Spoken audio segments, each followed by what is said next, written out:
Okay, first you're going to take off your snap cap. Then you're going to turn this blue knob all the way down. And you're going to back it up a little bit.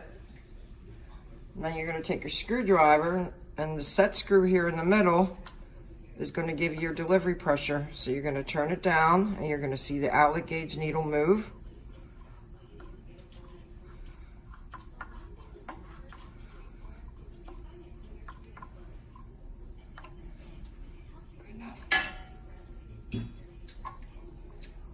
And then you're going to take your ratchet, you're going to tighten the nut all the way down.